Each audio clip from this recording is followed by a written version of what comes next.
You are now listening to the Minority Trailblazer podcast. Let the story begin.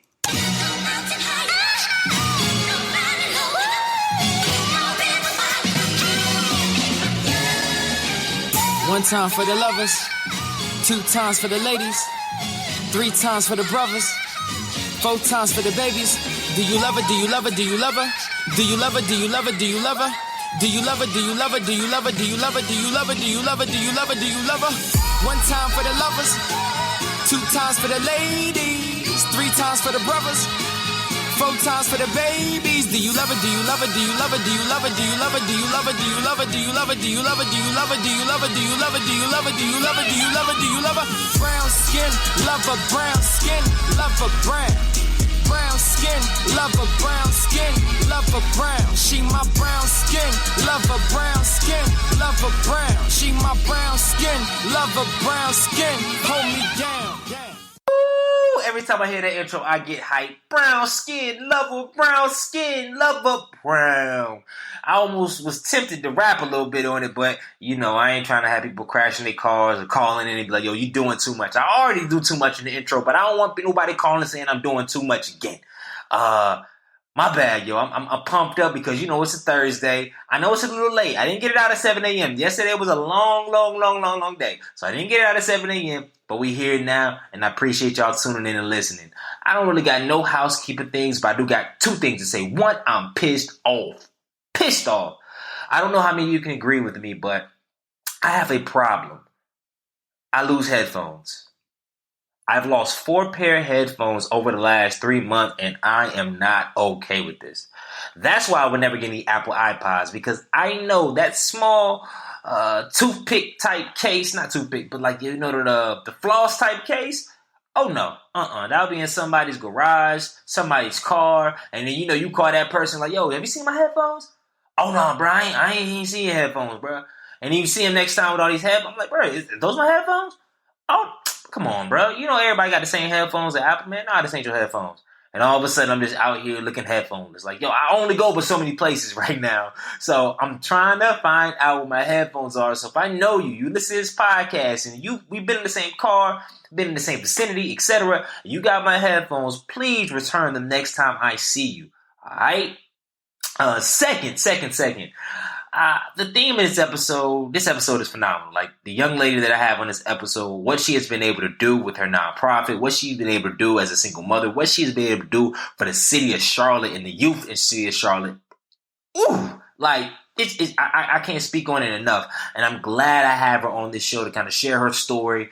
Also share some really great tips on how to approach and get big contracts and become a contractor.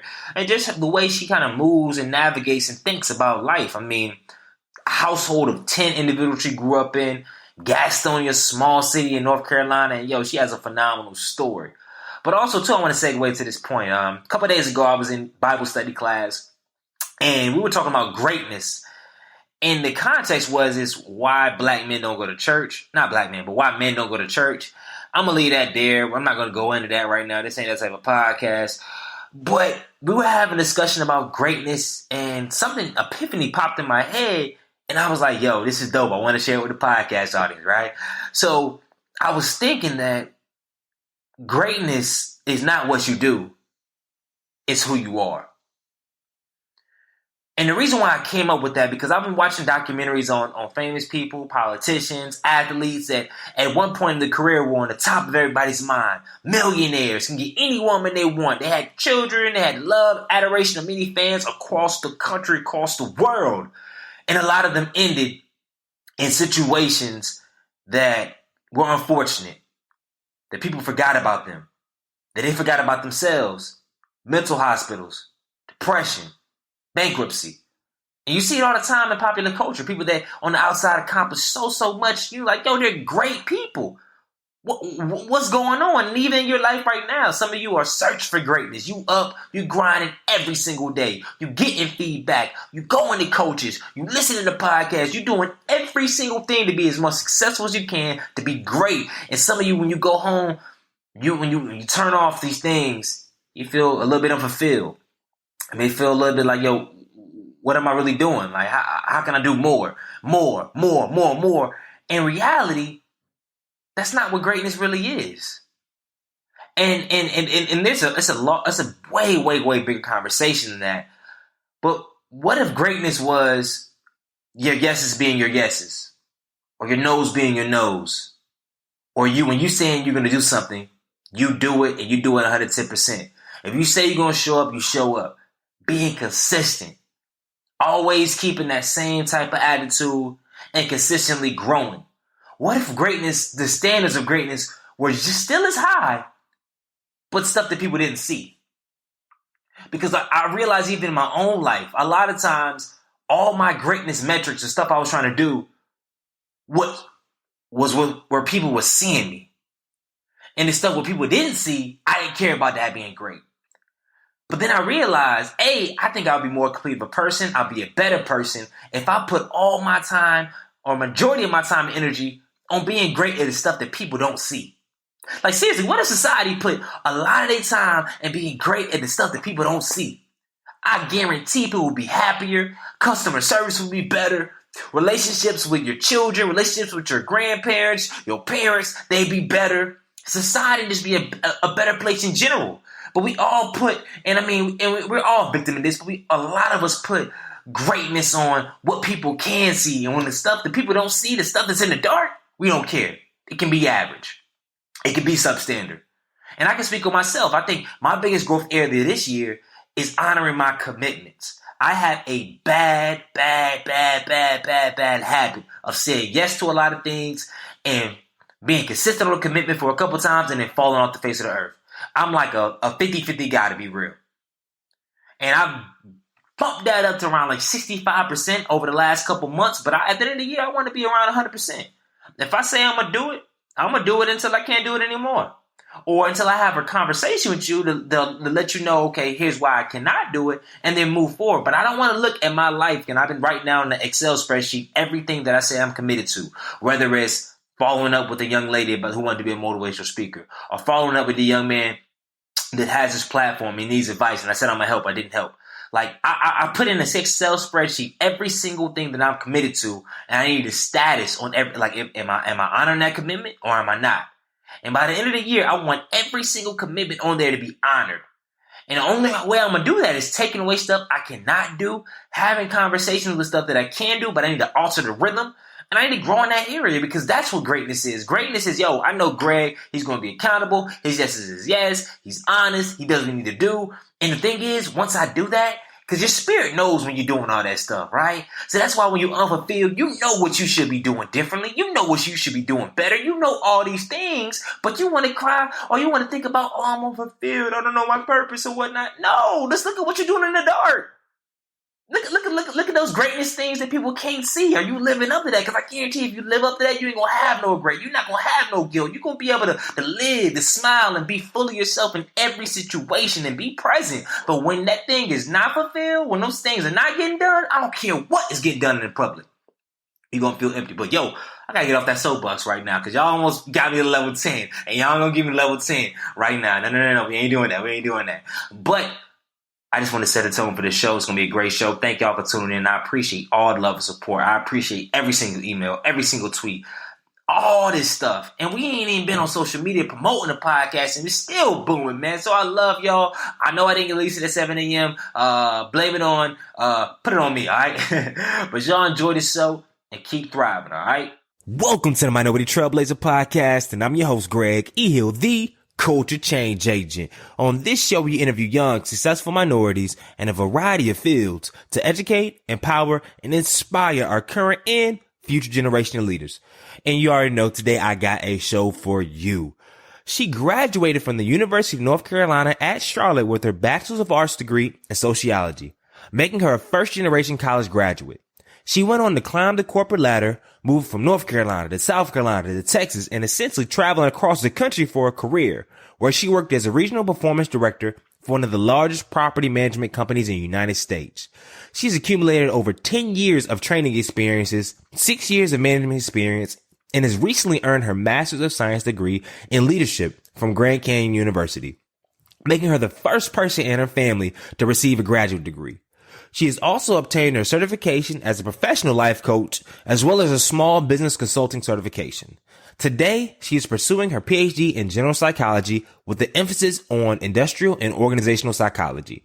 Without further ado, I would like to welcome Miss Vernisha Crawford. Hope I said that right, to the Minority Trailblazer podcast. Welcome to the show.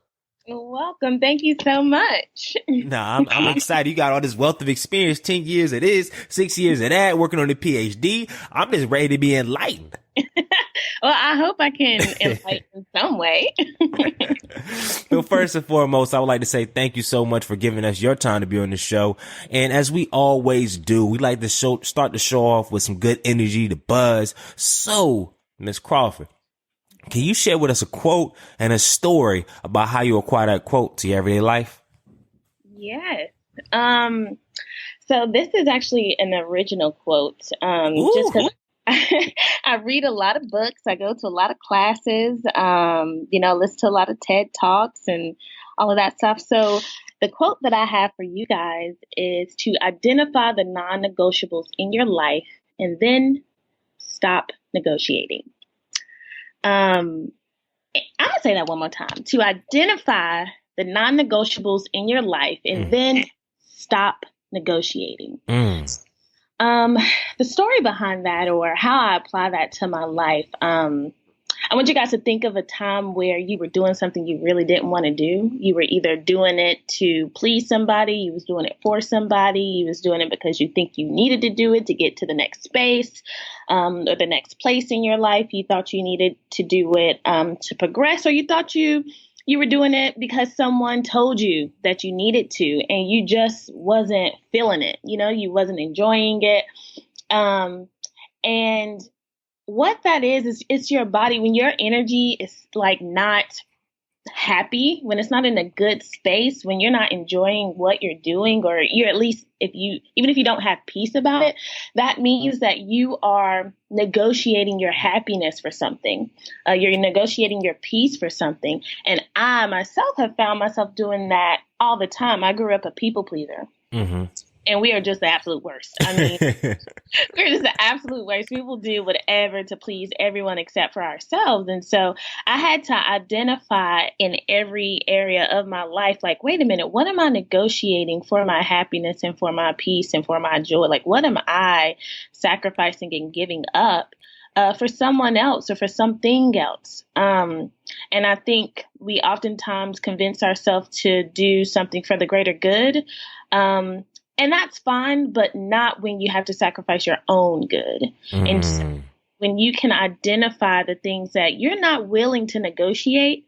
For example, I'm not willing to negotiate time with my daughter. I'm not willing to negotiate my own education. I'm not willing to negotiate, my money, and my time. So if there's something that is causing me to try to develop some type of compromise with something that I'm not willing to negotiate with, I had to stop it. I have to stop it. Identify the non-negotiables in your life and then stop negotiating. Oh man, I love that. Have you haven't even written a book, have you? I have not. Well, I can't wait till one comes out, man. I just can't wait. I can just tell by the way you delivered that and the story and the way you set it up. I can't wait. I got to get the first copy. Hold me to it too. Just send me the little link, the prepaid link, boy, and I got you. Oh, thank you. I appreciate that. I receive it. But this show, I'm excited personally for this show because we're gonna span a variety of different topics, going from just your foundation, kind of what makes you who you are, going all the way from your path to entrepreneurship, because before you even started your own business, you had a variety of different experiences that kind of groomed you to who you are today. Talk about being a single mother and being an entrepreneur as well, because I think that's lane, that's territory that we haven't really done too often on this show. As well as working, there's a lot of stuff you just want to talk about. So I just want to start off with the foundation, like share with our audience kind of who you are, where you come from, and all that good stuff. Yeah. So I grew up in a small city called Gastonia. And inside Gastonia, there's a really small town called Ranlo. And it's really not that big. We literally have one street light. on stoplight. So I'm a little country girl, a little Southern country girl. And I grew up very, very sheltered, grew up in the church. My parents were those parents who, I like to say that I feel like they were so bad growing up that that they wanted to make sure that their children did not repeat their footsteps. So they just created this like military type of structure in our home. I remember my dad, he would wake us up at 6 a.m. every morning, and we would have to do these crazy little exercises. We would have to recite scriptures. What? Yeah, I'm so serious. There was like multiple scriptures that we had to memorize, and we had to recite them every morning. Then he would go into Bible study. This is 6 a.m. in the morning, mind you. How many siblings did you have? Oh, it's 10 of us. Whoa. So yeah, of course, y'all came at different times, but it was like 6 or 7 of y'all just quoting scriptures, doing exercises in the Bible study. Like, walk us through a Bible study. Was it like a 10-minute boy or the 30-minute boy? No, man. It was like 45. He was doing sermons? Yes. Early in the morning, we getting up at 6 a.m. We had to hurry up, brush our teeth. We'd line up in the hallway in a circle. He'd have us like lift our hands up, touch our toes, lift our hands up, touch our toes. Then we would recite 3 or 4 scriptures that he made us memorize. And I keep saying he, but it's him and my mom. Mm-hmm. And then he would then, open up the Bible, read a whole nother scripture, give a breakdown of it. And we would have to do the standing for 30 to 45 minutes. Mm. Then after that, we would get ready for the day. This was summer, winter, spring, fall. For years? Yeah. Wow. For years. So there was a lot of structure in my home. We would go to church. We would go to school. We would go to church. Then we had 5 o'clock prayer. 5 o'clock prayer also was a Bible study. Was your dad a preacher? Nope.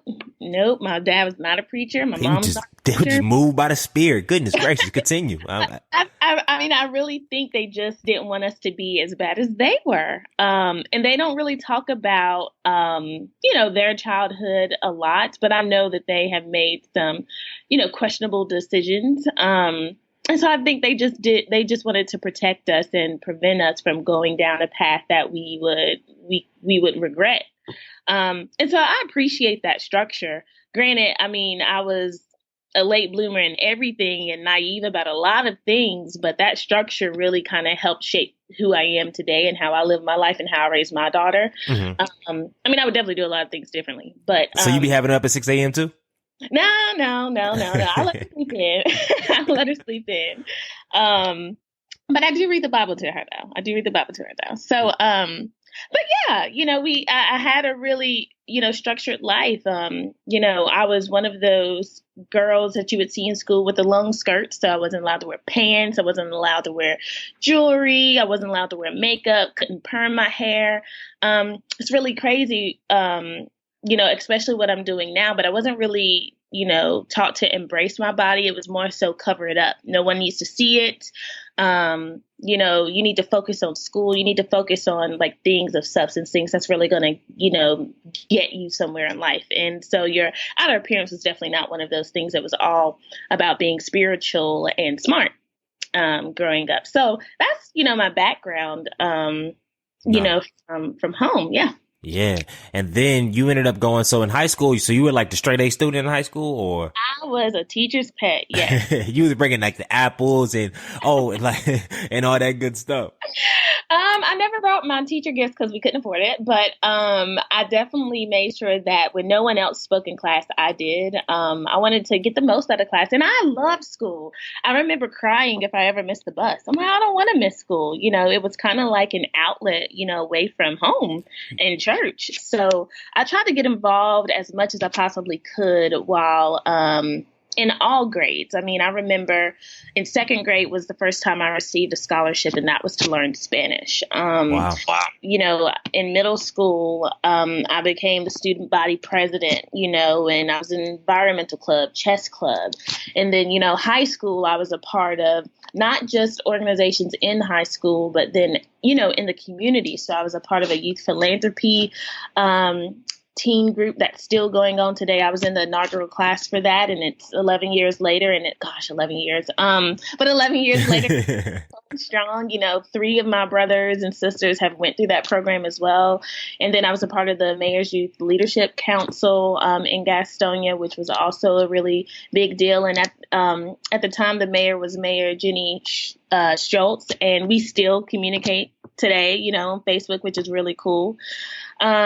And all of that really just set me up to go to college, because being a first generation college student, you don't really know what to expect. But I remember I'm the 4th oldest of the 10, and my oldest sister, she's number 2. You'll hear me refer to them as numbers because that's what we do. It's too many of us. But she was the first one to kind of like leave the nest. When she went to college, she went to DeVry University in Atlanta. Mm-hmm. And I'm like, wow, she took on Atlanta. So I wanted to be like her. Like, she was like my role model. To this day, she's really taught me so much about life and really a lot about education. She's the reason why I'm so smart.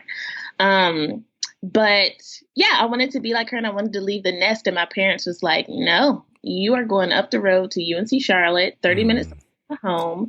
And I think that was just because of my naivety and me being small and just, the little runt of the family. So I was like the baby girl for a really long time. So my experience in college, thank God I was so involved, in elementary, middle school, and high school, because it really helped me transition a little bit more smoothly than I feel like I would have had I not been so involved, in my young. So yeah. And if I got 2 questions, real quick before we kind of jump into your post-college journey. One, the first question is, for all of us that maybe grew up in not single parent household, but grew up in like a one person, it was just us, only child, and maybe had 2 or 3. What was it like having all that energy in the household and growing up with like siblings? Like what kind of lessons did you learn, or what were some takeaways from growing up in such a big household? Yeah. Okay. So I would say, one, your family become your best friends, So I never really established really close friendships outside of my brothers and sisters. So there would be people I would see in school. Okay, great. Maybe in school we would say we were friends or best friends, but really, they would never be the first people that I call on for anything. It would always be my sister. My sisters would be the ones that, I could cry to, laugh with, play around with, just joke around with, or have a good time, have a bad time, and everything still be okay. So, we are each other's friends. And that it's a good thing, but it can, make you a little socially awkward. Mm-hmm. It can create like, I don't know, some challenges when you begin to try to establish friendships in the real world, because what people expect from you as a friend, I associate friend with family, friend with sister, friend with brother. So I'm like, nah, you ain't my brother and you're not my sister. So I can't be that type of friend for you. So I think growing up in that big of a family, it kind of redirected how we look at friendship and look at other people. It's kind of like a mini cult. And I know that's like, it has a connotation to it, but it's like, even today, we're like us Crawfords this, Crawfords that. And it's like, no one can get in this little circle, which is not really healthy. But that's one of the things that we experienced. And I feel like I've grown to love that about my family, because I can always go and chat with any of them and feel like, home, that we can go months and years without talking to each other and, pick up the phone, have one conversation, and it's like we never left. So outside of that, I think some of the funny things that I had to deal with was we had to find our place being in such a big family. Everybody couldn't be loud. Everybody couldn't be the leader. Everybody couldn't be the funny one. And my role was really to just shut up and sit there and not cause any problems. Oh, man, that's the worst role of the day. It's kind of the easiest role too, though, right? I got the short end of the stick, for sure. I really didn't have a voice. I didn't have an opinion. I just was, just like I was teacher's pet. I was little goody two shoes at home. I rarely got whoopings. My older brothers and sisters, everybody else got tons of whoopings. So I took my time and learned from them what to do and what not to do. So there was a lot of sharing that we had to do, and I feel like, we didn't grow up with a lot of money, so to society standards, we were poor. But, my dad worked so hard. We never had food stamps. We never had, we were never a part of the welfare system. But there were times where, we ate bread for dinner, or we just had fried chicken, or we had bologna sandwiches like over and over. And I will to this day, I will not eat a fried bologna sandwich because we ate so much growing up. But so to society, we were considered poor. And I didn't know that I was really poor until I started comparing myself to, my peers. I was in all the smart classes growing up. All of them were, the people in the classroom were white, or Caucasian rather. And so I didn't realize that I was poor until I really started looking at everything that they had, and everything that I didn't. But if I was just to focus on how I felt at home, I never felt poor. I never felt like I went lacking for something. I enjoy bread, and to this day. Bread and butter. I was talking to somebody the other day. It was like, yo, you don't eat bread and butter? Like, am I the only one? I be killing bread. I don't do it anymore that much. But back in the day, I would go through a whole loaf, just put bread and butter, not toasted either, just the regular bread and butter boy. I would add a little bit of cheese on mine. We would make cheese toast with a little bit of butter. We would toast it. It would be so good. Like put it in the oven, put some cheese on there, some butter on there. And that was a meal, and we was fine and happy with it with some orange juice or some hot tea. But so our life was really full growing up. I mean, definitely had a lot of challenges, a lot of, issues with family dynamics and things of that nature. But I still never felt like I was lacking. Mm-hmm. I maybe had ran over tennis shoes. I maybe, was wearing hand-me-downs and clothes that were too big, but the outward appearance never even mattered anyway. So, but yeah, growing up in a big family, it's something, it's really hard to describe, and you can't really sum it up in anything. I mean, I could write a whole book about that for sure. Yeah. Is your daughter in the office with you now? No, because you would have heard her. She's not with me right now. And then the last question I have before we kind of move past college is, what would you say was like probably the toughest thing that you went through during your growing years that had the most impact on who you are today? In my adult years, or no, your growing years, like your foundational years, yeah. Up until like college. I mean, up until like going through college. Okay. I would say, I remember my dad telling me to get my education, like get your education. He wanted me to be a doctor. Mm-hmm. And I'm like, I don't want to be a doctor because I hate blood. I hate hospitals. I hate the smell. I hate the colors. I'm not doing that. And I remember him telling me that I was smart enough to be a doctor and I could be, the one in the family to become a doctor. And kind of just like shift and change things. And so, within our family, and I just followed it. I'm like, nope, but the one thing I did take away is get your education. And so that's always stuck with me. And so that's been something that I have valued so much. When people look at my resume or look at the things that I've accomplished, it's not just to say I did it. It's because I really have a hunger to learn. And I don't think that hunger will ever be satisfied. So I do consider myself a lifetime student. And, you don't necessarily have to take classes or courses to learn, but you learn from people. And so that's always been one of the things that has been my driving force, which is to become educated and search for and receive more knowledge, because you can never not know enough. Mm-hmm. And one of the things we talk about in our PhD, in my PhD program, is how we learn so much only to know nothing.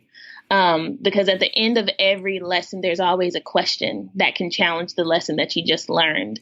So I feel like my dad having that conversation with me, and then my oldest sister, number 2, her taking her time to teach me everything that she learned in school before I started kindergarten, and before each grade. I already knew the lessons because my older sister, she would come home, do her homework with me, and play. We would play at school. So she would teach me everything that she was learning in school, and she was 2 grades ahead of me. Wow. So her doing that, partnered with my dad talking, telling me and teaching me, get your education. I think that has really, really like paved the way to where I am now, because everything that I do is, calculated.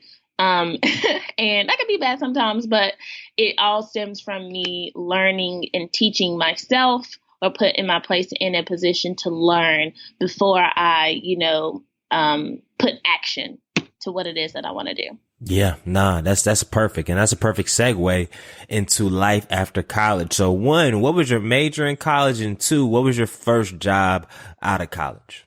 Yeah, so my major was, it started with kinesiology, because I thought I was going to outsmart my dad and become a physical therapist. In order to become a physical therapist, you have to get a doctorate degree. Mm-hmm. So I'm like, okay, I can do physical therapy. I had a physical therapy internship in high school to test it out, and I at that time I enjoyed it. So went to UNC Charlotte, started in kinesiology, and I remember, I think it was my sophomore year, I took a course, and they told us that they had an athletic training program that only selected 17 students.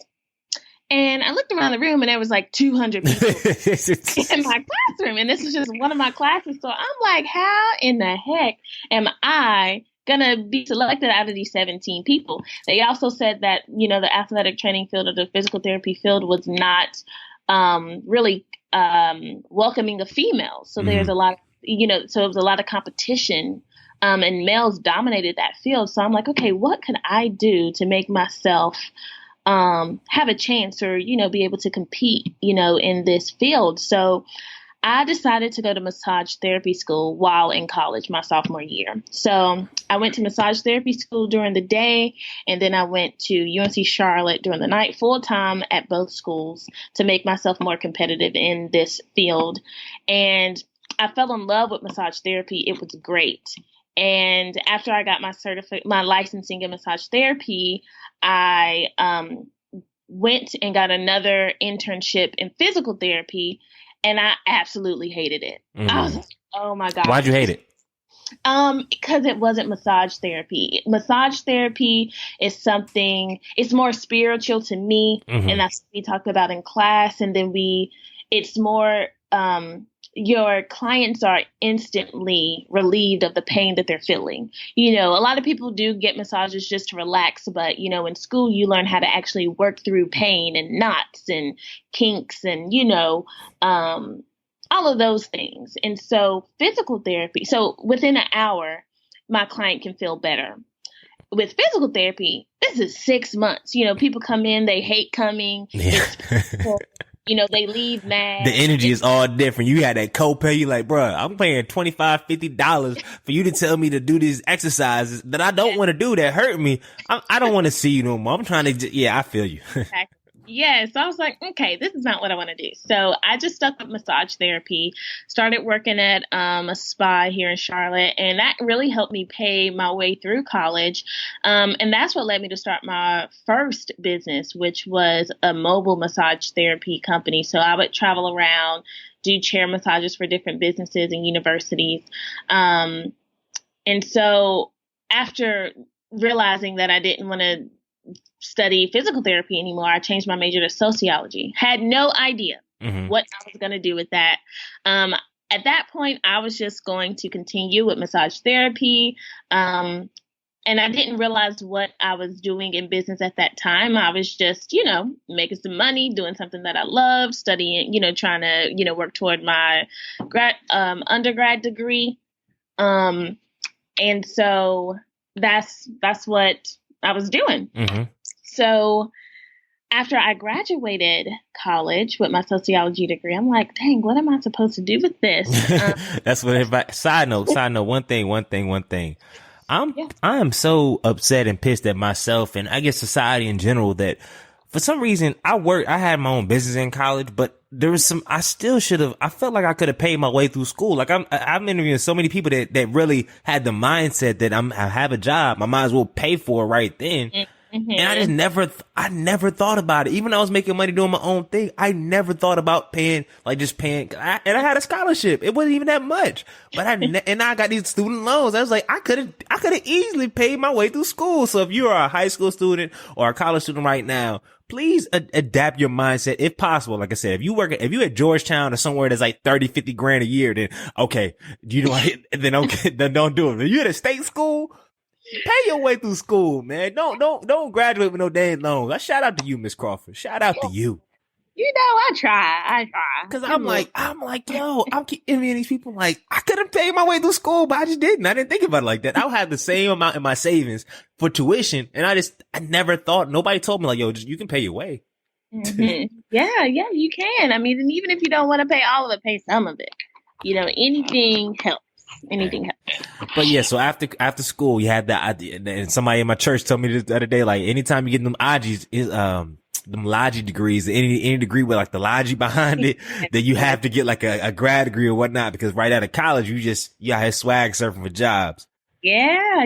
I mean, it's, those ology degrees are, they're great for knowledge, but and they're general degrees, I feel like. And I know that sounds bad, and, you know, I may offend some people when I say that, but, you know, the things that you learn in there is really like life skills. It's like a degree in how to navigate and manage people, especially sociology is managing, you know, it's the study of people, groups of people, different types of people. And psychology is, you know, the study of the mind and how that works. So, you know, it is hard because you don't learn a skill set that can really land you in a specific role after working.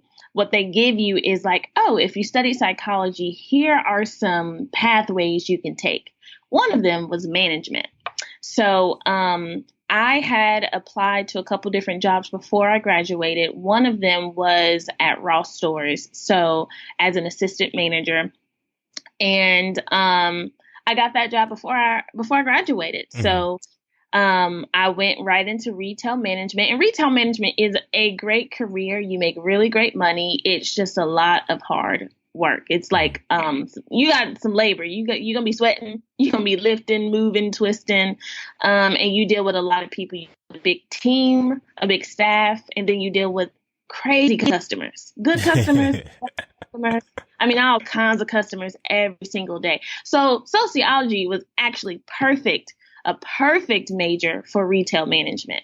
So anybody out there who's studying sociology and you don't know what to do, retail management is a great career path to get your feet wet in management, because you just learn so many different things. I didn't stay in there for too long, but when I started with Ross, I had a 6-week training, and then they moved me to South Carolina. So I was in Greenville, South Carolina for about a year and a half.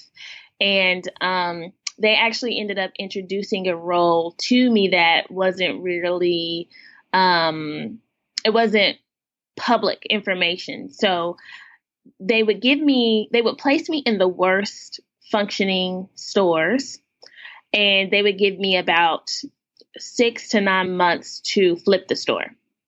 And so when the word flip, what that basically means is that you're going into this store to see what is wrong, and then you got to fix it. Mm-hmm.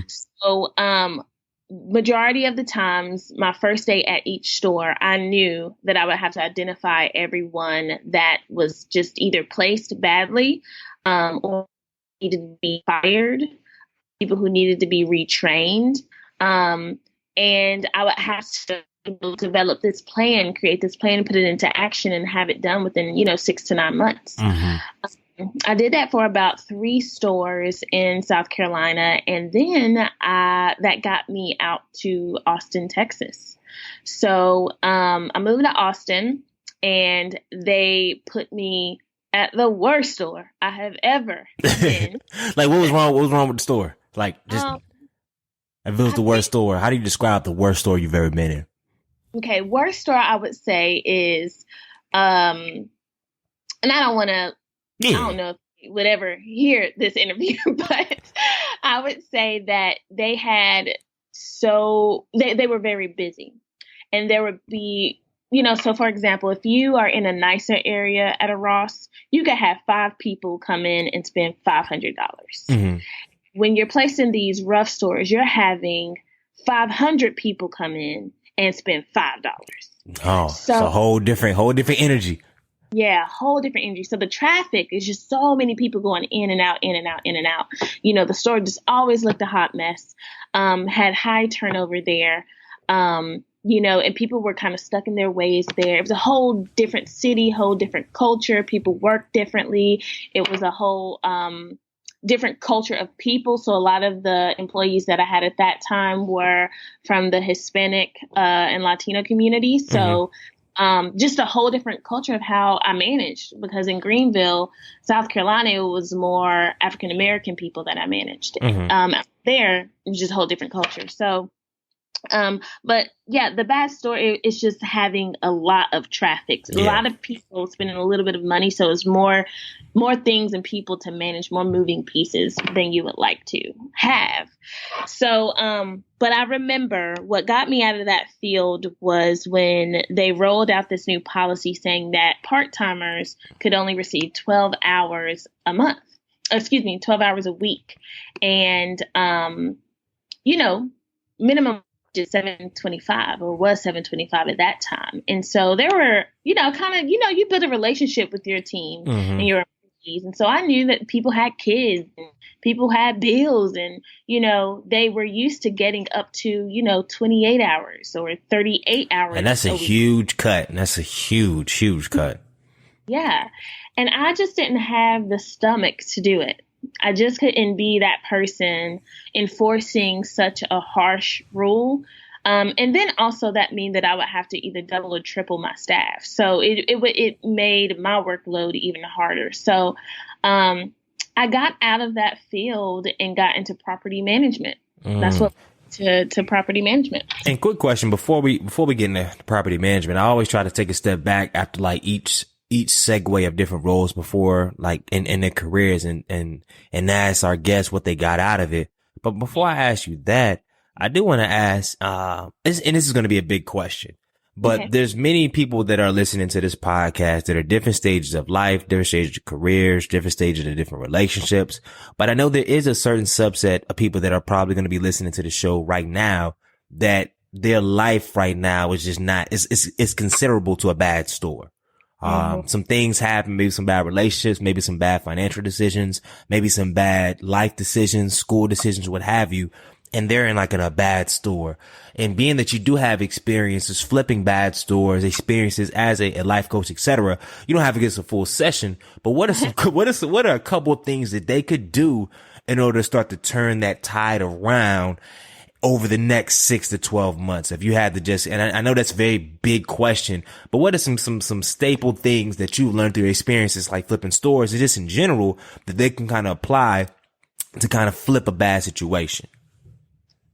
Yeah, I honestly think that goes back to my quote that I open with, which is to identify the non-negotiables in your life and then stop negotiating. For me, that bad store, it was a bad store, but the policy was one of those things that was a non-negotiable for me. I was not willing to ruin these other people's lives for the sake of this company. I was not willing to implement this policy just because, it was better for the business. I was looking at the 60 employees that I had and how negatively it would impact their life. And so that was a non-negotiable for me. That was when I said, I got to go, because I'm not willing to enforce this rule. So when you're thinking about, the place that you are in your life, you have to identify those things that you have to assess where you are. So assess where you are right now, and then identify, where do you want to be? Where do you want to be in the next year or in the next 5 years? I always tell people to do a 1 year plan and then a 5 year plan. And that word plan sounds really, complicated. Mm-hmm. So it's something as simple as, this is what I tell all my coaching clients. I want you to write me a list, and I want you to fill in the blank. And 5 years from now, you want to be able to say what about you or your organization. So 5 years from now, Greg, what would you want to be able to say about, your podcast? Give me an example. I would like to say that we have a network of podcasts under the umbrella. So we have a network of podcasts in the college space, in the high school space, as well as a variety in the young adult space, kind of where we're at. So that's one thing I would definitely say. Okay, perfect. So that would be the one thing. You would write that one thing down. Okay. And then you're going to continue to do that. Just write things that you want to be able to say in 5 years. Mm-hmm. After you get your 5 years done, now you do the same thing for 1 year. And what it turns into is your to-do list. So once you have those things that you want to be able to say within a year, now it's your job to develop a plan to make those things happen. So I think it starts with, one, identifying those non-negotiables, things that you are just not willing to sacrifice or give up or change or adjust in your life. Stop negotiating those things, and then write your 1 to 5 year, your list of things that you want to be able to say. Okay. Write the list of the things that you want to be able to say within 1 year and 5 years. And then once you got that 1 year, now that's your to-do list, and you create a plan for each thing on that list. Yeah. And, we could go further, but we're not. We could go further, but I just like that. I think the biggest thing, once you assess kind of where you're at and then start building out that plan, and then there's some other steps after that. But I think that's a critical kind of just seeing, because a lot of times when you're in a dark place, you don't even want to see where you're at. Like, seriously, like when my credit was in a dark place, I didn't want to look at it. I'm like, I don't want to see it. I don't want to know how I can improve. I don't want to hear about it. I don't want to see the word credit. I don't care. Mm-hmm. But once you kind of assess it, then it's like, all right, let's start digging in this thing. So I can definitely agree. So now that so let's go back to your story. You left Ross. You learned a lot from that position, and now you're in property management. Why property management, and how long did you stay in property management? Yeah, so I fell into property management. I remember I'm in Austin. I was a little taken back because I had moved out there for this job with Ross, and 6 months into it or 4 months into it, I've left Ross, and so I'm like, oh my God, what am I gonna do? So I remember looking for an apartment. I was in some gym clothes, just regular bum day. And it's a bummy day. And I'm looking, I go into this apartment leasing center. The leasing agent says, hey, you're really cool. You got a great personality. Do you need a job? And I was like, ooh, I'm looking.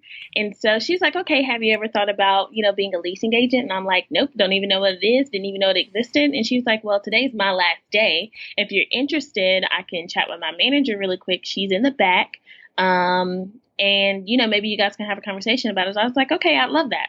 So I ended up being interviewed in my gym clothes on the spot.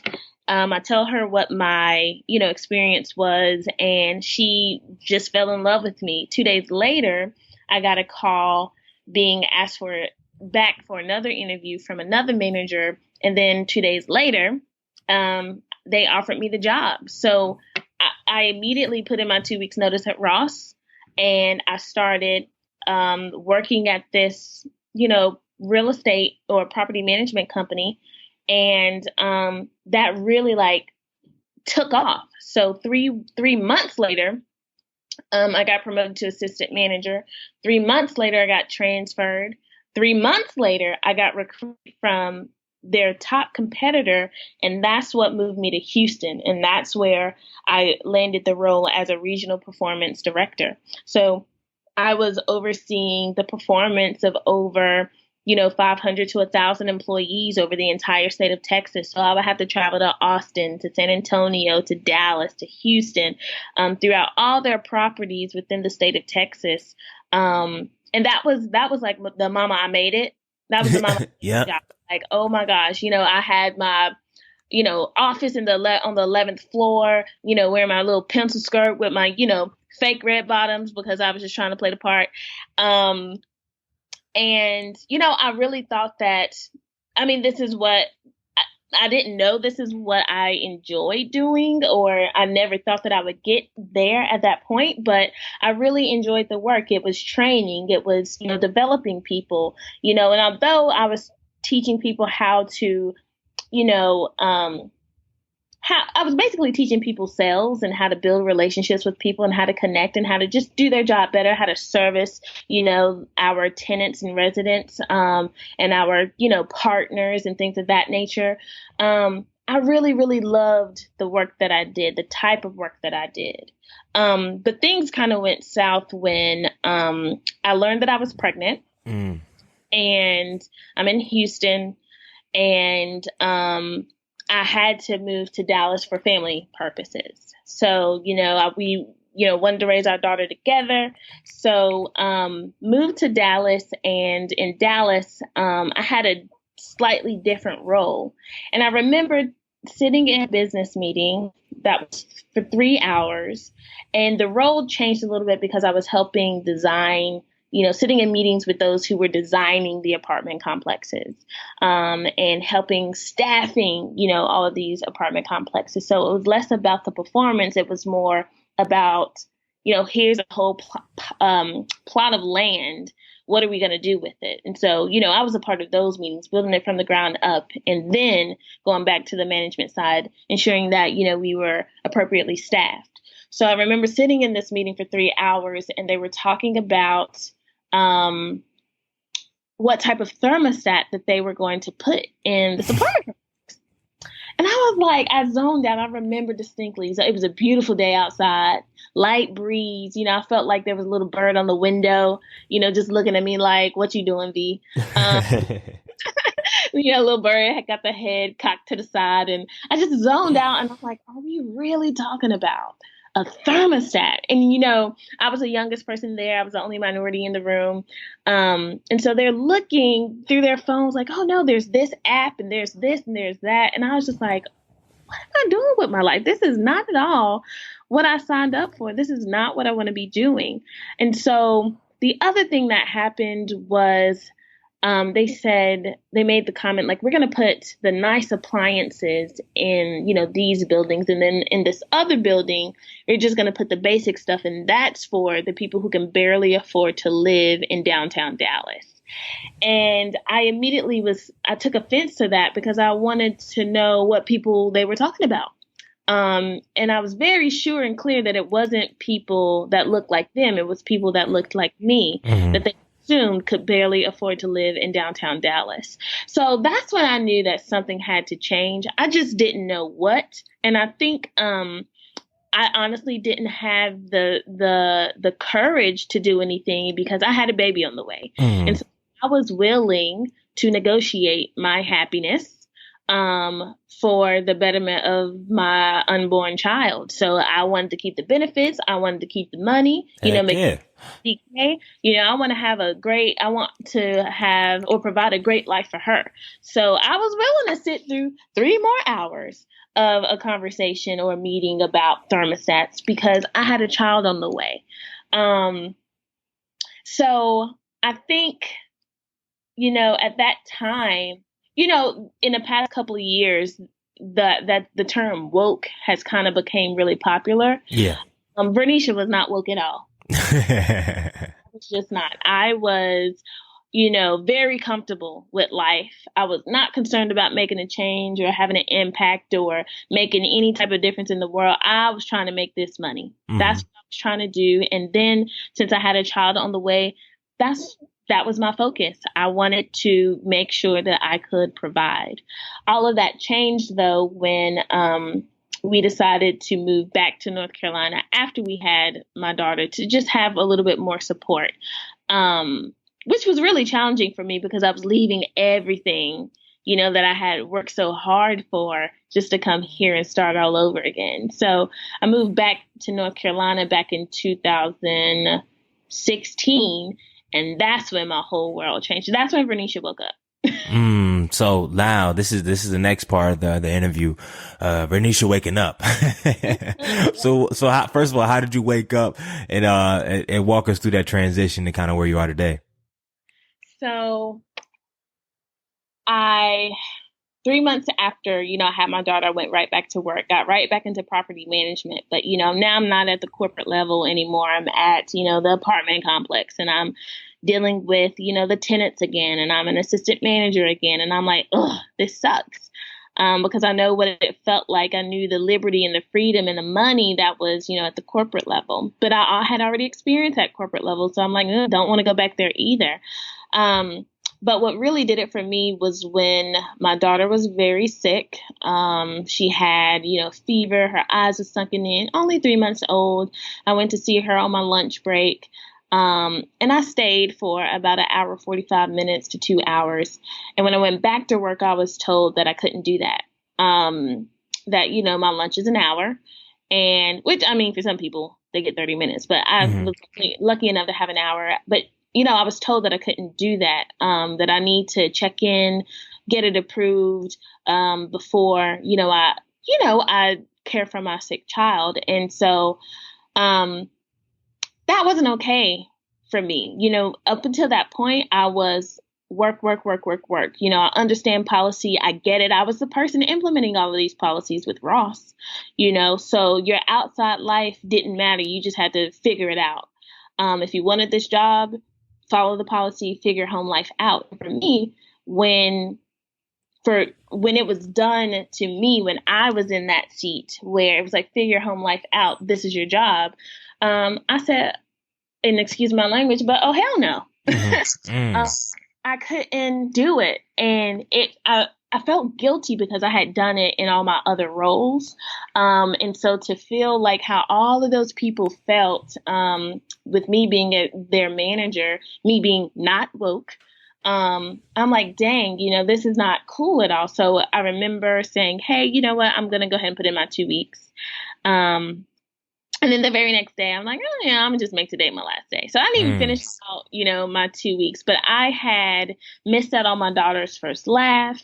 I missed my daughter's first steps. I missed, so many important things or, special moments in her life. Those were non-negotiables for me. And I negotiated them just to make money for someone else. And so I didn't want to do that anymore. So I quit my job literally with no plan. I had no plan whatsoever. I had some money saved. We got out of the apartment that we were paying. I tried to, adjust bills and try to, make up for the lack of income, that I was bringing in. But, so we were still comfortable. We were still okay. But, I had to, that was when I really woke up because one, family was more important to me than money. And, Vernisha, without a child, money was the most important thing. I didn't want my family to struggle. I didn't want my child to have to struggle. I didn't want to be eating bologna sandwiches and bread as good as bread is, but I didn't want that for adult life. So money was the way to not have to relive those things. And then having that experience when I moved back to Charlotte and having my daughter, I'm like, oh my gosh, family is the most important thing. And, I had been going away for a while from my, siblings, so being back and getting reconnected with them, that was more important. I was working every weekend, long hours, 60 hours a week. I mean, it was just terrible. And I wasn't really living. I was just existing, being in this kind of like this zone of just a routine, waking up, go to work, come home, cook, clean, see the baby a little bit, rock to sleep, give her a bath, and then go to bed. It's just tired. And I think I was still in my master's program. I can't remember. Yeah, you're doing a lot. Yeah, I was just doing a whole bunch of stuff. But I just was not willing to negotiate my life anymore because I couldn't really look at anything. I couldn't identify what values I had. I was just working, and that's not fun at all. I had no purpose whatsoever. So when was the moment where you kind of led into starting your next venture, which is the venture you do today? Yeah. So I took 6 weeks. I told myself 6 weeks. I took 6 weeks to, one, just recover from everything that I had just went through. So I had to be still, which is really hard for someone like me. I think it's hard for anybody to be still, but just had to be still, get back into a self-care routine. So breathing, meditating, working out, spending time outside, feeling the sun on my face and not through the window, spending time with my daughter, reading, going back to what I know, which is knowledge and education. And so I started meeting with a few people, and I met my now business partner, but he told me about this life coaching certification. I'm like, you know what? I think that's going to be great. And when I went and got my life certification, it was a life-changing experience for me, because it really helped me see that I had been living life and looking at life the entire wrong way. In life, we react a lot, and we don't spend enough time, questioning, asking the right questions, or prepping ourselves, or analyzing and assessing. We don't do enough of that. We just react really, really fast. And so life coaching taught me how to respond. And when you respond, the difference between reacting and responding is time. You're taking time to really ask yourself a few questions before you actually, make an action to react. So that life coaching program really changed my life. And then from there, I think I actually had already went and got my small business certification. And that was really cool, because it just taught me all the things that I didn't know in college about business. That's what it taught me. So cash flows, revenues, profits, marketing, sales, pitching, all of those things from a business perspective, it's very different when you're working in a business versus on a business. So the small business consulting certification, it taught me how to work on a business. And so I went to this life coaching program with my goal was to get a client. I'm going to get me a small business consulting I'm going to get a client for small business consulting from this class.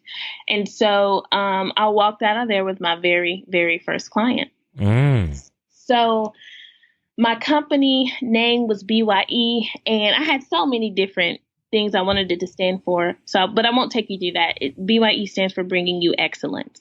And it stems from me just being a part of, a lot of organizations, or witnessing a lot of organizations or groups, and then seeing how they could have just done things a lot better with just a little bit of extra time, or a little bit of extra commitment, or just changing one small thing. It's cool to be good. It's awesome to be great. But when you're excellent, it's just a whole nother energy. You're on a whole nother level. And so I encourage everyone to strive to be excellence. And according to Pat Riley, excellence is a gradual result of striving to be better, consistently be better. And that's all excellence is. With BYE, I wanted these small businesses, I wanted to take them to the next level. And so Bringing You Excellence, that's what it was all about. Like, how can I get you from good to excellent? So I started with small business consulting, and then I, started doing life coaching, because I wanted people to be excellent in life. And then that really took me to and then I joined forces with my business partner, and we started doing, youth programming, and, which ended up, that's been our niche. So we do nothing but youth programming. And what we found is there's been these consulting firms or these training agencies that will go out and have a blast with these kids, or they'll teach them a training. Sometimes they're boring, sometimes they're high energy and they're fun, but these kids really don't walk away learning anything. And a lot of people say they do this type of work or they work with youth or at-risk youth just to say they did it. And so we have a thing where we say, we started to really focus on youth programming because youth are more than data. There are so many organizations that receive grants, whether they're state, city grants or federal grants, and they go through the motions with these grants and these funding. And they'll do whatever to tweak the data to get the funding. Mm-hmm. And that just rubs me the wrong way because according to society, I was an at-risk youth. My business partner was definitely an at-risk youth. He'd been involved in the criminal system a few times, in his teenage years. But, these are people's lives that we're dealing with. And if there is a pot of money that is available to deliver a certain service, why would we not make it excellent for these youth? It doesn't make sense to me that we just give our youth subpar training or experiences, or we don't look at how they're going to apply the knowledge that we give them. So, we teach life skills, we teach, job and career readiness courses. We teach etiquette classes. We do it all. Youth leadership development. We're partnered with the Charlotte-Mecklenburg Police Department right now. One of the programs that they have is for first-time felony offenders. And we've had such great success with that. We take them through 12 weeks of training. We have such a great success with that. Now they are, we're helping them develop a program for first-time misdemeanor offenders because we really have to, our youth, obviously, we know this is a future. And with technology and everything that's going on right now in the world, I'm a little concerned. Mm-hmm. So, there has to be somebody in my generation doing this type of work. And right now, there's not a lot of us, doing the work that people don't want to do. I can't tell you how many times I have conversations with people, they see an at-risk youth and be like, oh, he's not even worth your time. I said, give me an hour. Give me an hour with him because the money and the time that I could make, basically what I've done is, we've landed corporate clients and corporate contracts where, we're teaching these, trainings to adults and, they're spending great money on us, which is awesome. But we have decided to really target the youth because they're not getting excellence. They're not even saying that they're not even being exposed to what excellence look like. They don't believe that they themselves can be excellent. So I would rather spend my time. This is where the purpose comes in. This is where the woke Vernisha comes in. The money is not really the object. It's the impact that I'm chasing. And so, give me an hour with little DJ.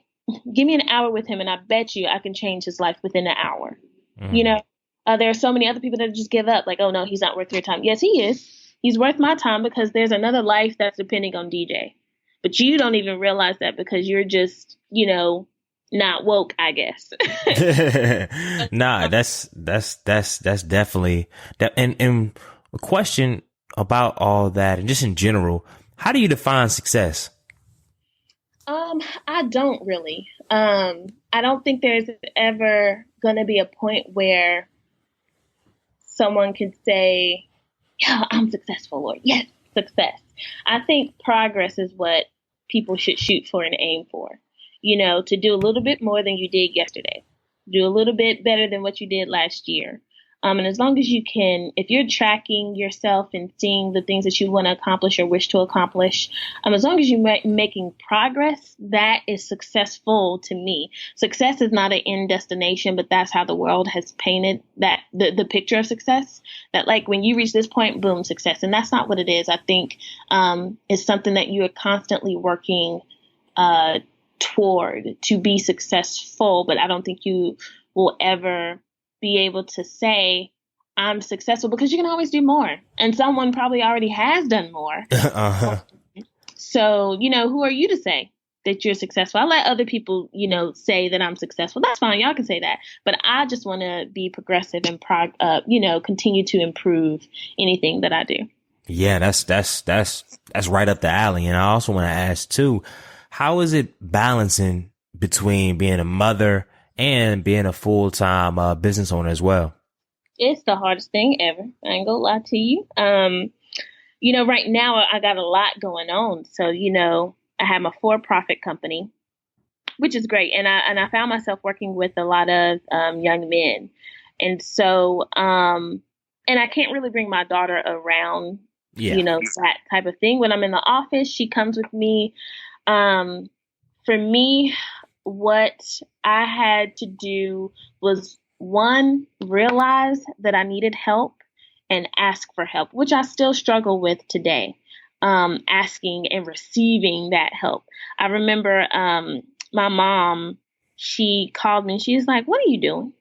And I was like, "What do you mean? What do you mean? What am I doing? I'm at work." And so she's like, "Have you had any rest?" I said, "No, ma'am." She's like, "Where's Nala?" She's with me.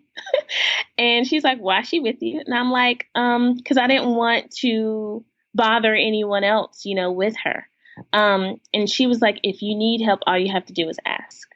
And there are a lot of different dynamics that I have to deal with too, being a single mom, and co-parenting. It's a lot of stuff that you have to navigate through. A lot of communication. You got different sides of the family, that you have to appease. And so it is very, very, very challenging. But what I tell anyone and what I tell myself every day is to just stop and breathe. All I can do is what I can do. I can only do the best that I can. And I can't do nothing if I'm not breathing. And if you had to boil it down to like 2 or 3 things though for our audience out there that are single mothers or single fathers out there that not only just like from entrepreneurship, just trying to do a lot of things and trying to move forward, but you do have that, like, from the lessons you've learned and what you've been through thus far, what would be like your top 2 to 3 things you would say to them right now that are listening? The number one thing I would say is that you do not have to sacrifice your life for your child. That's something that I feel like everybody, there's a common misconception that once you have a child, your life ends.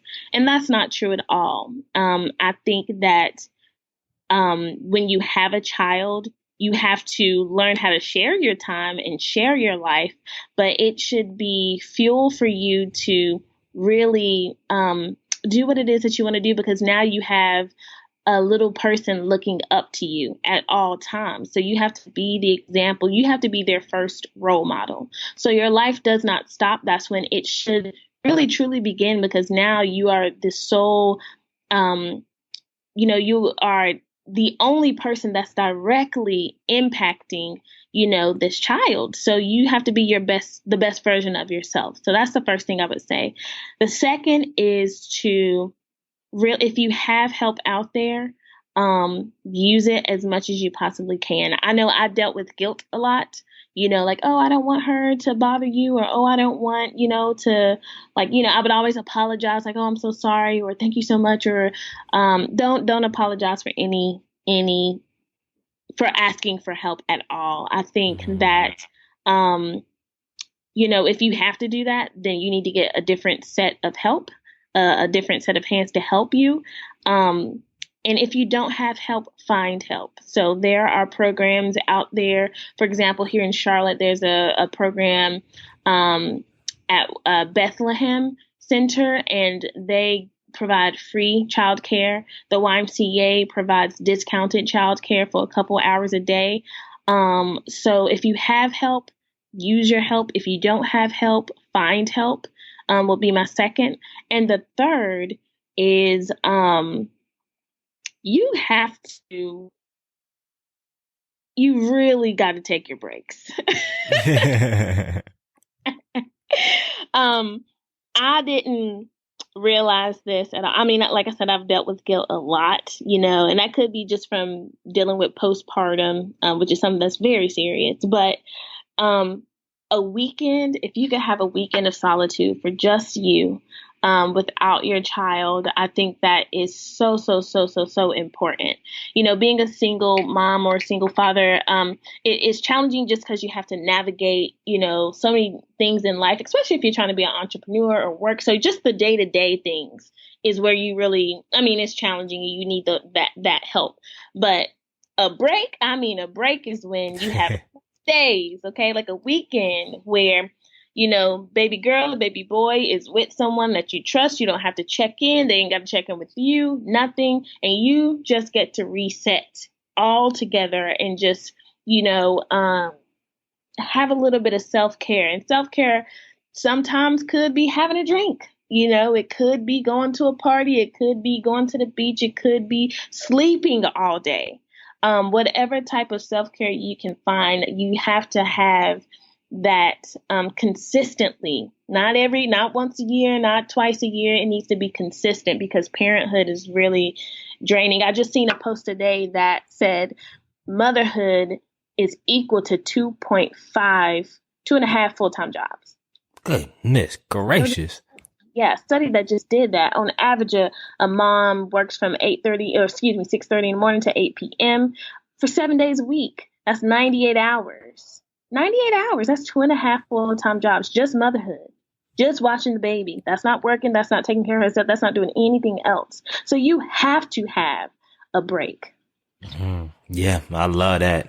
Preach. Before we get to our future in our last round, I did want to ask a couple questions in regard to securing your first client as you and your partner, working this through, because I know there's people out there that they've been doing one-on-one stuff and they've had moderate success, but they're a little bit nervous about branching out and securing like a bigger contract, right? Because it can be a little bit nervous. You see a proposal come out and you're like, and they're asking for all these qualifications and you're looking at your resume like, I've done a lot, but do I measure up and who am I competing against? And can I actually deliver on such a contract with X tens of thousands when maybe you've only worked with maybe 50 to $150 gigs. And then now all of a sudden you're applying for something which has a much wider scope and you can be a little bit more intimidated. So kind of work us through kind of your mindset when you and your partner kind of first went through your first round of getting a real contract or proposal. So our mindset is something that we constantly are aware of and we are working on and, we protect it. We are extremely positive. Mm-hmm. So if you have done the work, you've prepped yourself, you've studied the client, and things of that nature, you really have no reason to doubt yourself. I remember clients asking me, who have you worked with? Or, can you show me your capability statement? I'm like, what the heck is a capability statement? I don't even know what that is, but we did the research to find out what a capability statement is. And that's basically like your business resume. Who have you worked with? Are you certified? What are your services? Who do you typically target? Who have you previously worked with? But I think, for me, we are very spiritual, my business partner and I, so we will pray, we will meditate, because I really truly believe that if it's for you, it's for you. You have to do all the right things. Not everything that's listed out, but you have to do all the right things. And I believe that if your mental space, your mental health, and your mental capacity is not in a healthy space, that directly affects your business. So if for a second you have doubt, then that 1 ounce of doubt could actually destroy the entire thing. So you can't be doubtful in the work that you do. You have to believe in yourself. You have to be extremely confident, and you also have to make sure that you have done the right things in as far as preparation, doing the research, practicing these pitches, looking over,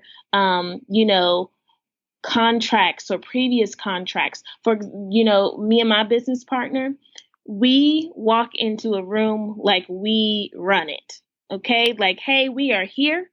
I don't know where y'all been, but we've been here.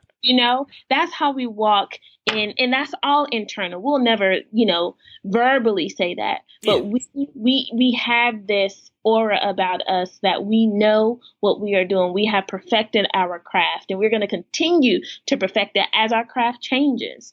So that confidence level has to be extremely important. And if you don't know, people say fake it till you make it. I have a weird feeling about that. I don't think you have to fake it till you make it. You just need to find out. Yeah.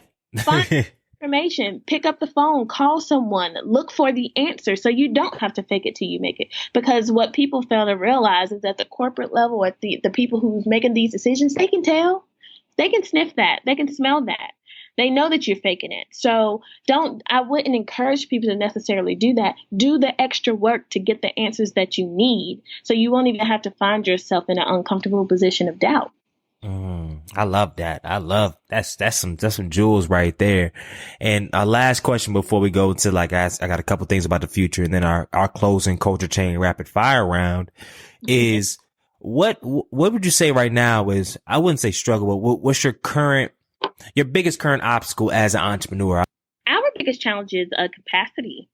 We've done the work. We got a good name out there. And there are, we're getting more people contacting us for the work. So it's meeting the need of the client. So it's kind of like, this is, you'll find I feel like entrepreneurs, we get into this space where we're like, we need more people, but where's that money going to come from? Mm-hmm. And you need more clients, but where are the people going to come from to serve it? And so I'm in, a line of work that's service. So in order for me to get more contracts, I need more people. In order for me to have more people, I need more contracts. So it's the time, matching the timing. Yeah. The biggest challenge. So we can put in proposal after proposal after proposal. We may not get any of them. So if we've already hired people on, it's like, sorry. So that's really a really awkward space to be in, but we're navigating through it though. We're killing it. And I think you just have to, what we do, I'm interviewing all the time, seeing people's interest. I'm engaging those people that I'm interviewing. And once we land, the next contract, I got some people that's been waiting, that I've built rapport with, built a relationship with, that I can just bring, on in. I will say that when we first started, we wanted to have people with the entrepreneurship mindset, which wasn't necessarily the best idea for our business. Yeah. Then they want to take your business and they would like to, you gotta probably not the best idea. We learned from that. And that's okay. But yeah, I think it's just, capacity and expanding because, we have opportunity. We have, potential client in Philadelphia right now. We have one, Pennsylvania. We have one there. We have one in Texas. We have one in Georgia. So it's going from, just the city of Charlotte being in this, small community, and we're able to work the Carolinas. That's fine. But, to go from a small company to a national company, that's what we're trying to navigate through right now, which is where our biggest challenge is. But it's a great challenge. Yeah, that's a great challenge to have, and I definitely wish you much success on that. So when we go to the future round, I always try to ask people like kind of what the thoughts on the future is, and for you, what do you think is next for you personally, and or as a business for the rest of 2018? Like, what does that look like for y'all? So for us, I think is, growing our company, getting our for-profit to a point where we don't necessarily have to work in it so much, so we can focus more on our nonprofit, which, gosh, I haven't even talked about. I know. So this is a segue. I think that was like an alley-oop, segue. Okay. Yeah, it was a segue to jump into that because that's something big that I definitely we were remiss if we didn't talk about that.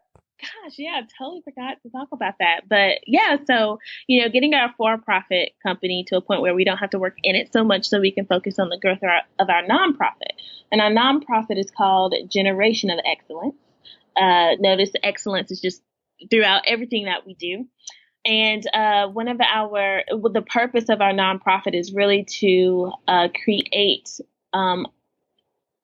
opportunities for economic development and mobility for youth.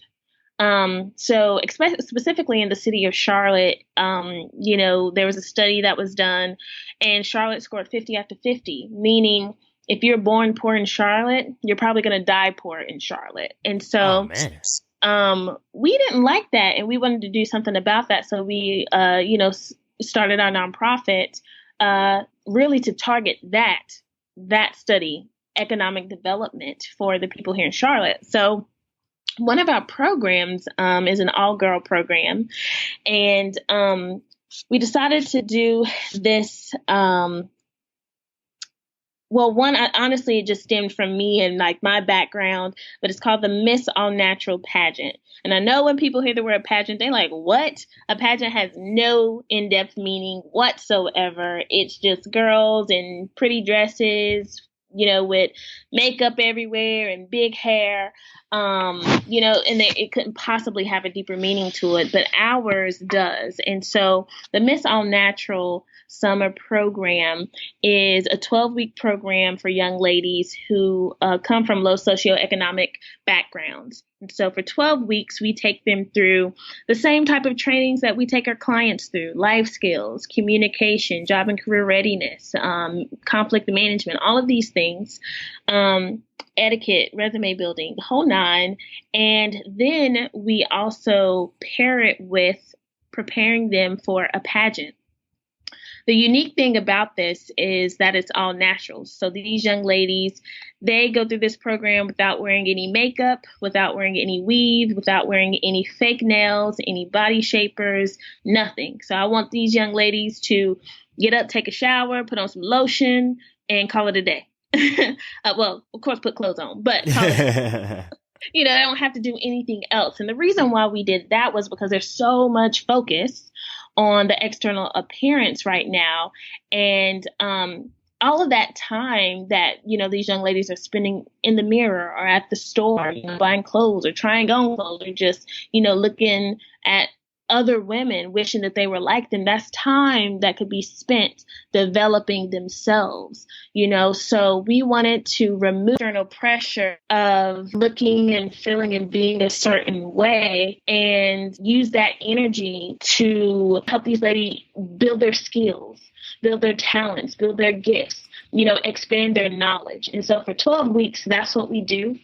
And we teach them, how to walk in the hills. We teach them, how to sit. We teach them how to do a pageant. We teach them all the fun stuff. And people always ask me, why a pageant? Where did that come from? And it really stemmed from engaging with the young ladies. There are tons of programs out there right now, tons of all-girl programs.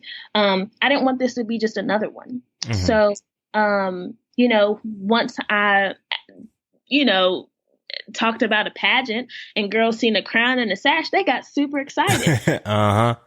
Okay, if that's what it's going to take to engage you, let's do it. And I have tons of pageant experience anyway. So, my most recent title was Miss Black Charlotte 2017. So I have tons of experience. So it was perfect to apply something that I had done to kind of just help me get ahead. And I was very passionate about, pageant life anyway. So to apply something fun that I enjoy with something of substance to these ladies and then putting the spin on it being all natural was something that really took off. So last year we had about, with literally no marketing. I paid for no marketing. We had over 300 plus people show up. We reached over 100,000 people on Facebook. We have over, I think, 25,000 views on our, promo video with literally no marketing done. And it was the first. It's never been done in the world before. There's never been a pageant, one, that has a summer program attached to it, and two, a pageant that is all natural. Every pageant out there has some, makeup or hair extensions or fake nails. Those things are allowed. With this one, none of that is allowed. That's a very different thing, right? Yeah. So our focus is really just, growing that, this year. And, we've landed a partner, the YMCA. They reached out to us and said they loved it. And they said, hey, can you guys bring this to 4 of our facilities this summer? So last year we served about 7 girls. This year we have the ability to serve 100. So the growth from 7 to 100 girls is more than I could have ever dreamed of. So yeah, we're in the peak season for that program. So yeah, that's our focus. Man, that's going to be huge. Like, when is the actual pageant? Is it this year, right? Yep. So it's this year. The pageant will be August. I want to say it's 26th. It's on a Sunday. August 26th. It'll be at 4 p.m. The location we're in, we have 2 locations up in the air right now, just waiting to hear back from them. But it'll be either UNC Charlotte or CPCC. But, you know, if you follow us on all our social media tags, which is Miss All Natural Pageant, you know, we'll have those updates ready for everyone. I love it. I love it. At the end of the show, we'll make sure we get all your social media information. So people that want to stay up to date, maybe help out in some type of way, because I'm pretty sure there's probably some areas that they can help the pageant out. They can find more information. So we'll definitely have that. Okay, so as we come to the close of the show, I have a rapid fire round. I just ask 5 questions, rapid fire questions, and hopefully I can get rapid fire answers. You ready to go? I'm ready. What's the best piece of advice that you have never received? The best piece of advice I've never received was, excuse my language, but to tell my mind to shut. I'm dead. Yo, you wild, Joe. So where did that come from? Because your mind it can be so powerful, and if you allow it to talk too much, it can talk you out of things. It can talk you out of your own greatness. So yeah, I've listened to it too many times. There have been times where I just needed to act, to do, to go, to be, and not necessarily listen. I guess I would say it's that bad wolf inside that's talking. So yeah. If you could add bad wolf, if you could add one habit and take away one habit, what would they be? I would add like doing abs, like doing 100 like ab workout. Like in the morning and in the night. Like I wish that was just like something I could do like clockwork. That'd be a great habit. If I could take away a habit, it would be eating bread. Oh man, I was just thinking today, like seriously, I'm like, I've been hitting, it's crazy. I've been hitting the 100 push up, the ab boy. Like I'm feeling results. I'm feeling good. But my boy just hit me about, going, cause every Tuesday night, Bar Louie has $5 burgers and fries. And I'm like, I'm gonna go and I'm gonna eat a burger and fry. Like bread. I just love bread. I love bread as well. So, but the thing is, once you cut carbs, oh, you just start getting shredded. Your face start getting lean and you just look so, why does it have to be like that, guy? Yeah. I never understood that. What is your favorite book and why? My favorite book, I know it's so cliche, but it is the Bible. And my favorite book in the Bible is Proverbs, because that is the book of wisdom. And that's one that I just read over and over and over and over again. Yeah, my goal in life is to just be wise, to be a woman of God, despite my dirty mouth at times, but to be a woman of God, to be a godly woman. One of my prayers is that, you know, when I walk into a room, I want people to know, like, wow, you know, that's a woman of God. So I feel like feeding my spirit, the book of wisdom is one way to help me get there. Amen. And you was for half your life, you was 6 a.m. doing a scripture a day, a sermon a day. So if you, it's going to take a long time to wipe off that glow. What would you say is your biggest fear? Gosh, it used to be, you know, fear of failure, but that's not even an option anymore. So, I would say my biggest fear, and I wish I could say I don't have any, but I do. And that would be, that I'm not the best mom, that I should be. And that is not the devil, but yeah, that's a fear that just kind of lingers over me all the time. Like, gosh, am I doing the most that I could be doing? Could I be doing something more? Does she need to be this? Does she need to be that? Did I not teach her this the right way? So yeah, that's one of my fears. That's big. Yeah, I hate it. And if you were the president of the United States, what is the first thing you would do? The first thing I would do, can I do 2 things? Yeah, you can do 2 things. Okay. What I would do is, okay, wait, 3. I got 3. The first one would be to, make all education free. The second would be to make healthcare free. And the third would be to raise minimum wage. No, those are all very, very critical. And they're all kind of intertwined in a sense. Yeah, whenever you can get a chance to run for president, let our nation know. We'll get on behalf of it. And I definitely will, I will join the campaign staff as well. And I can't wait to march on to those efforts. Okay. Right. And our last question, we're done with the round, but our last question of every podcast, because everybody that comes in the show, I call a culture change agent because they're changing their culture in their own unique way. And this question is specifically towards that. If you could change one thing about society, most specifically our African American culture, what would it be and why? I would change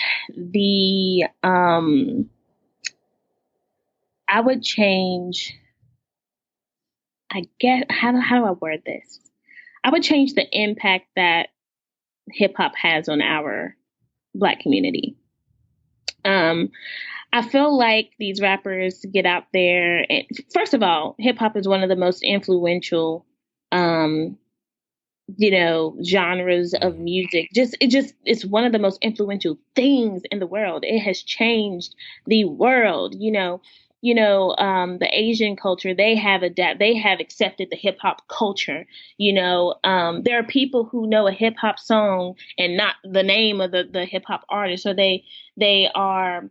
hip hop has just kind of taken the world by storm. It's changed how people speak. It's changed how people in corporate speak. It's changed how, news anchors. And I remember when Kanye West came out with Swagger Like Us, and then out of the blue, all the news anchors started using the word swagger.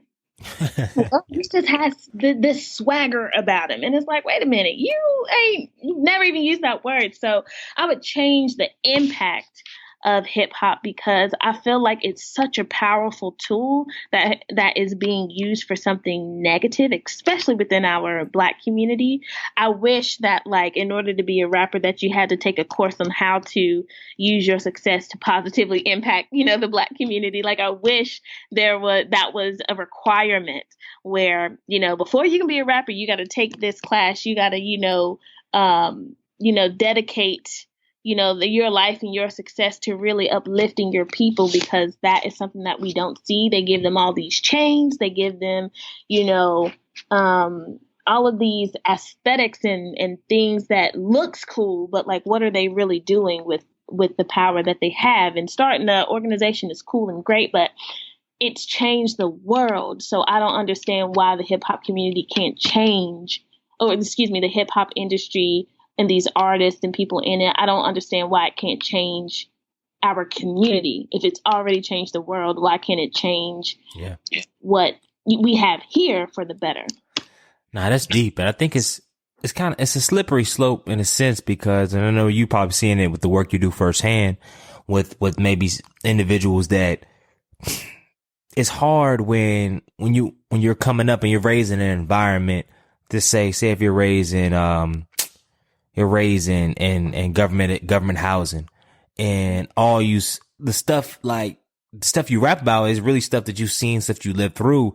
And then to ask, like, to some of them that are maybe not the most positive role models in their own head and from where they come from, they think they are being a positive role model. I mean, just the fact that they are on TV, or that they have multiple cars, or that they can provide clothes and stuff for their children, etc., that there is. So that's such the rap industry is just such and what you said is critical, because the thing is, the effect they have on the culture is way bigger than just the people that's in the hood, though. Like, yeah, my brother was never touched the hood, but he's an aspiring rapper now. And I listened to some of his tracks. I'm like, bro, what in the world, bro? You ain't living that life, dude. What you do?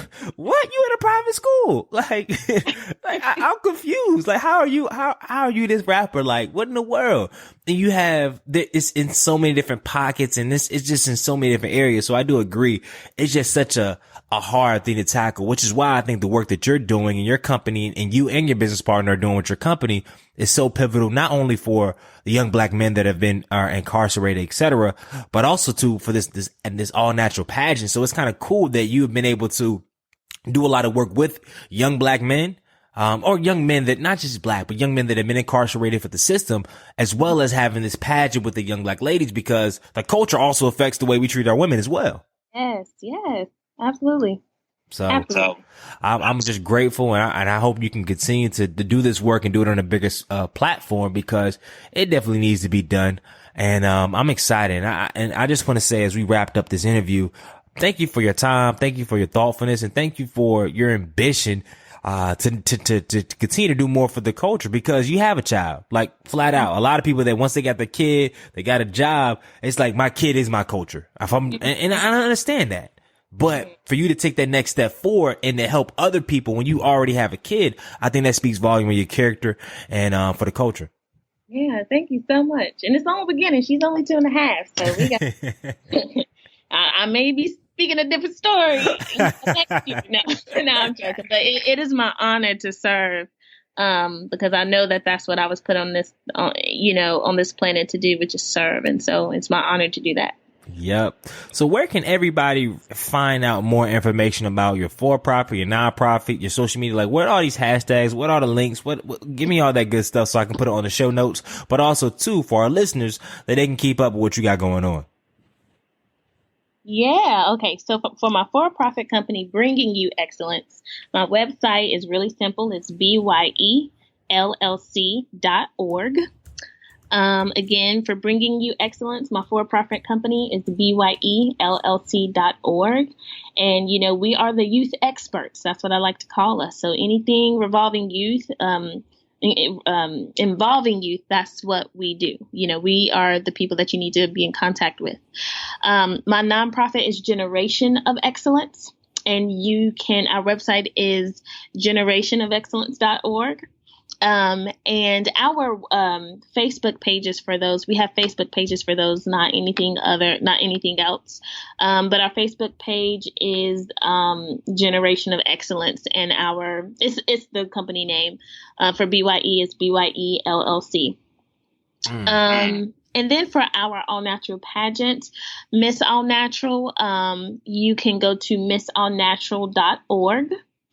And our Instagram name is Miss All Natural Pageant, and our Facebook name is Miss All Natural Pageant. And if you want to hear any coaching or anything from me, my Instagram is Miss V CEO. That's MISSVCEO. Ooh, I love it. I love it. I love it. So all that information will be on the show notes, Minority Trailblazer Nation. And as we close it out, like I always do, I need you to do two things and two things only. One, first, make sure you leave a review on this channel. And number two, make sure you continue to change the freaking culture. Good night.